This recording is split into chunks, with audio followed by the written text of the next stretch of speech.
আসসালামু আলাইকুম। আমি ডাক্তার মোহাম্মদ ওয়াহিদুজ্জামান। আজ বিশ্ব ডায়াবেটিস দিবস।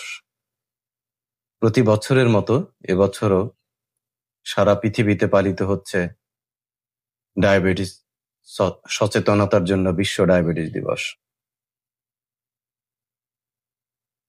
১৯৯১ সালে বিশ্ব স্বাস্থ্য সংস্থা ও ইন্টারন্যাশনাল ডায়াবেটিস ফেডারেশন যৌথভাবে এই দিনটিকে ডায়াবেটিস দিবস হিসাবে ঘোষণা করেন। কেন বেছে নেওয়া হয়েছিল ১৪ই নভেম্বরকে? ১৪ই নভেম্বর ছিল স্যার ফ্রেডরিক বেন্টিং এর জন্মদিন।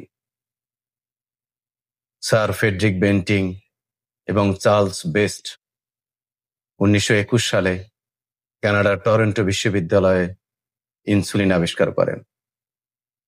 এই দুই বিজ্ঞানী যখন দেখতে পান টাইপ 1 রোগীর ইনসুলিনের অভাবে মাত্রা অতিরিক্ত সুগার বেড়ে যায় এবং বেঁচে থাকাই তাদের জন্য কষ্ট হয়ে দাঁড়ায়, তখন তারা আবিষ্কার করতে সক্ষম হন ইনসুলিন, এবং তারা কুকুরের প্যানক্রিয়াস থেকে ইনসুলিন এক্সট্রাক্ট করেন। এটা ছিল চিকিৎসা বিজ্ঞানের এক যুগান্তকারী আবিষ্কার। পরবর্তীতে তারা এই আবিষ্কারের জন্য নোবেল প্রাইজে ভূষিত হন।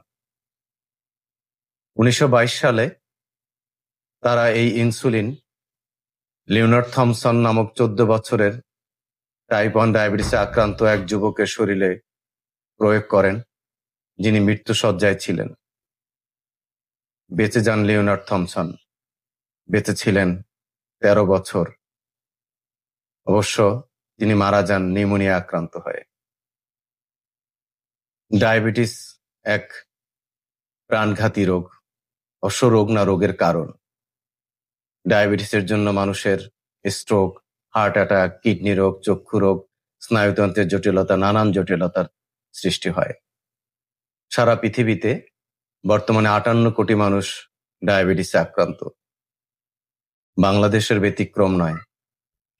বাংলাদেশে ১,৩৮ লক্ষ মানুষ ডায়াবেটিসে ভুগছেন। এবারে ডায়াবেটিস দিবসের মূল প্রতিপাদ্য বিষয় হচ্ছে ডায়াবেটিস অ্যান্ড